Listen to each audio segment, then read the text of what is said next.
ദൈവനാമം മഹത്വപ്പെടട്ടെ. പരിശുദ്ധമായ 50 ദിവസം നീണ്ടു നിൽക്കുന്ന നോമ്പിൻ്റെ ദിനങ്ങൾ നമ്മൾ ഓരോ ദിവസവും കയറിക്കൊണ്ടിരിക്കുകയാണ്.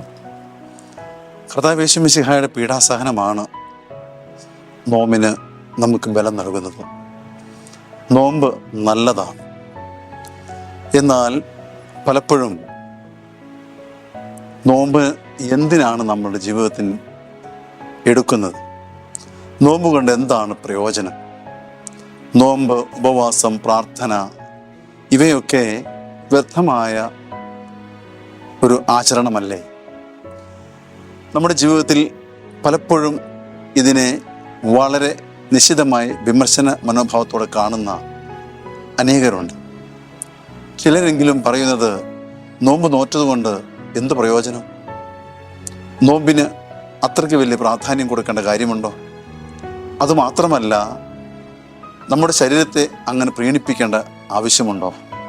4 നേരം ഭക്ഷണം കഴിച്ച്, ഇഷ്ടമുള്ള ഭക്ഷണം കഴിച്ച്, വിഭവങ്ങളോടുകൂടി വളരെ മനോഹരമായി ജീവിക്കാൻ നമുക്ക് ലഭിച്ചിരിക്കുന്ന ഈ ജീവിതത്തിൽ ഇപ്രകാരമുള്ള പരിഹാര വഴികളിലൂടെ നമ്മൾ നമ്മുടെ ശരീരത്തെ എന്തിന് വ്രണപ്പെടുത്തുന്നു എന്ന് നാം പലപ്പോഴും കേൾക്കാറുണ്ട്. അതിൽ ജോയൽ പ്രവാചകൻ 2-ാമത്തെ അധ്യായത്തിൽ വളരെ മനോഹരമായിട്ട് നമ്മളോട് പറയുന്നുണ്ട്, നിന്റെ ജീവിതത്തിൽ നീ അനുഭവിച്ചുകൊണ്ടിരിക്കുന്ന പല ക്ലേശങ്ങൾക്കും പരിഹാരം നീ നിന്റെ ശരീരത്തിൽ തന്നെ അതിന് പരിഹാരം കണ്ടെത്താൻ സാധിക്കണം. നിന്റെ ശരീരത്തെ നീ നിയന്ത്രിച്ചാൽ, കുതിരയ്ക്ക് കടിഞ്ഞാനിടുന്നത് പോലെ നിന്റെ ശരീരത്തെ നീ നിയന്ത്രണ വിധേയമാക്കിയാൽ, ഒരുപക്ഷെ നീ ആയിരിക്കുന്ന ഈ അവസ്ഥയിൽ നിന്ന് നിന്നെ സ്വർഗതുല്യം ഉയർത്തുവാൻ ഈ നോമ്പിനും പ്രാർത്ഥനയ്ക്കും ഉപവാസത്തിനും സാധിക്കും. ജോയൽ പ്രവാചകന്റെ പുസ്തകം 2-ാം അധ്യായത്തിൽ 12-ഉം 13-ഉം വാക്യങ്ങൾ നമുക്ക് ശ്രമിക്കാം. കർത്താവ് അരുളി ചെയ്യുന്നു, ഇപ്പോഴെങ്കിലും ഉപവാസത്തോടും വിലാപത്തോടും നെടുവീർപ്പോടും കൂടെ നിങ്ങൾ പൂർണ്ണ ഹൃദയത്തോടെ എൻ്റെ അടുക്കിലേക്ക് തിരിച്ചു വരുവീൻ. നിങ്ങളുടെ ഹൃദയമാണ്, വസ്ത്രമല്ല കീറേണ്ടത്. നിങ്ങളുടെ ദൈവമായ കർത്താവിലേക്ക് മടങ്ങുവീൻ. എന്തെന്നാൽ അവിടുന്ന് ഉദാരമതിയും കാരുണ്യവാനും ക്ഷമാശീലനും സ്നേഹസമ്പന്നനുമാണ്. ശിക്ഷ പിൻവലിക്കാൻ സദാ സന്നദ്ധനുമാണ് അവിടുന്ന്. നിന്റെ ജീവിതത്തിൽ ഏറ്റവും കൂടുതൽ നീ മനസ്സിലാക്കേണ്ടത് ദൈവത്തിൻ്റെ മഹാകരുണയാണ്. നിനക്ക് ജന്മം നൽകി, അവിടുത്തെ രൂപവും സാദൃശ്യവും നൽകി നിന്നെ മെനഞ്ഞ് ഇത്ര മനോഹരമായി ഈ ഭൂമുഖത്ത് ജീവിക്കുവാൻ നിന്നോട് കരുണ കാണിച്ചവൻ ദൈവമാണ്. ആ ദൈവത്തിന് മുമ്പിൽ നീ ആയിരിക്കുന്ന ഈ ഒരു ലോക ജീവിതത്തിൽ നീ വീണു പോയിട്ടുള്ള വഴികളിൽ ഒന്ന് തിരിഞ്ഞു നോക്കുവാൻ, ഒന്ന് തിരിഞ്ഞു നോക്കി അതിൽ നിന്നും എഴുന്നേൽക്കുവാൻ ഈ നോമ്പ് നിനക്ക് കാരണമാകണം. അതിനൊരു നല്ല നോമ്പ് നോക്കുവാൻ നിന്നെ പ്രാപ്തിയുള്ളവനാക്കുന്ന, നിന്നെ പ്രാപ്തനാക്കുന്ന ഏറ്റവും ശ്രേഷ്ഠമായ ദിനങ്ങളായി ഈ നോമ്പിൻ്റെ ദിവസങ്ങൾ ഭവിക്കട്ടെ. നീ നോമ്പ് നോക്കണം, ഉപവസിക്കണം, പ്രാർത്ഥിക്കണം എന്നൊക്കെ പറയുമ്പോൾ നിനക്ക് ദൈവത്തിങ്കിലേക്ക് അടുക്കുവാനുള്ള വഴികൾ തുറന്നു തരുന്നു എന്നുള്ളതാണ്. ആത്മീയമായ നിന്റെ കണ്ണുകൾ തുറക്കണം.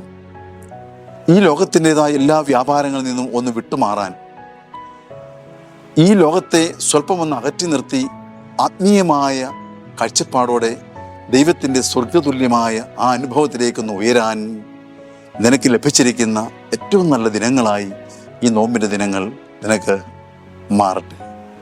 ഇനി വളരെ കുറച്ച് ദിവസങ്ങൾ മാത്രമേ ഉള്ളൂ. പാതി ദിനങ്ങൾ കഴിഞ്ഞു. ഇനിയുള്ള ദിനങ്ങൾ നോമ്പ് തീവ്രതയോടെ നോക്കുവാനും ആ നോമ്പ് നിനക്ക് അനുഗ്രഹമായി തീരുവാനുമുള്ള വഴികളായി ഭവിക്കണം. കർത്താവ് യേശു മിശിഹായുടെ പീഡാസഹനം ഈ നോമ്പിലൂടെ നേടിയെടുത്തതാണ്. ആ 40 ദിനം ഉപവസിച്ച് പ്രാർത്ഥിച്ച് മരുഭൂമിയിലായിരുന്നപ്പോൾ ഈശോ ആ പീഡാസഹനങ്ങളെ പൂർണ്ണമായും ഉൾക്കൊണ്ടതുകൊണ്ട് തൻ്റെ ഗാഗുൽത്തായിലേക്കുള്ള കുരിശും വഹിച്ചുകൊണ്ടുള്ള യാത്ര കർത്താവ് യേശു മിശിഹായ്ക്ക് സ്നേഹത്തിൻ്റെ അനുഭവമായിരുന്നു. കുരിശിനെ സ്നേഹിച്ച കർത്താവ് യേശു മിശിഹ, അതിന് കാരണം ഉപവാസവും പ്രാർത്ഥനയും കണ്ണീരോടെയുള്ള നിലവിളിയുമാണ് കർത്താവ് യേശു മിശിഹായെ ഇതിന് പ്രാപ്തനാക്കിയത്. ആ മരുഭൂമി പരീക്ഷണം കർത്താവ് യേശു മിശിഹായെ ഗാഗുൽത്തായുടെ മുകൾ വരെ ഭാരമേറിയ കുരിശും വഹിച്ചുകൊണ്ട് പോകുവാൻ സഹായിച്ചെങ്കിൽ, പ്രിയപ്പെട്ടവരെ, ഈ നോമ്പ് നമുക്കും ബലമുള്ള അനുഭവമാകണം. നിനക്ക് ഏറ്റവും നല്ല ഒരു അനുഭവം ഈ നോമ്പിൻ്റെ കാലത്തുണ്ടാകും. നാം നോമ്പിൻ്റെ കാലത്താണ് ഒരുപാട് പരിഹാര പ്രവർത്തനങ്ങൾ ചെയ്യുക, പുണ്യപ്രവർത്തികൾ ചെയ്യുക, ദാനധർമ്മങ്ങൾ നടത്തുക, മറ്റുള്ളവരെ സഹായിക്കുവാനായിട്ട് ഇറങ്ങിപ്പുറപ്പെടുക. ഇവയെല്ലാം നോമ്പിൻ്റെ പരിണിത ഫലങ്ങളാണ്. നോമ്പ് അങ്ങനെയാണ് ഏറ്റവും ശ്രേഷ്ഠമായി മാറുക. ആയതുകൊണ്ട് നോമ്പ് സ്വർഗത്തിലേക്കുള്ള കവാടം. നോമ്പ് നോക്കുമ്പോൾ, ഉപവസിക്കുമ്പോൾ, പശ്ചാത്തപിച്ച് പ്രാർത്ഥിക്കുമ്പോൾ ഒക്കെ സ്വർഗത്തിൻ്റെ പടിവാതിക്കലേക്കുള്ള ആ യാത്ര സുഗമമാകുന്നു എന്നുള്ളത്. ആയതിനാൽ ഈ നോമ്പിൻ്റെ ദിനങ്ങൾ അനുഗ്രഹമാകട്ടെ. സ്വർഗത്തിലേക്ക് ഒന്ന് എത്തി നോക്കാൻ, സ്വർഗത്തിലേക്ക് ഒന്ന് കടക്കാൻ ഒരു വഴി തുറക്കുന്നതിന് ഈ നോമ്പ് കാരണമാകട്ടെ. പിതാവിനും പുത്രനും പരിശുദ്ധാത്മാവിനും സ്തുതി.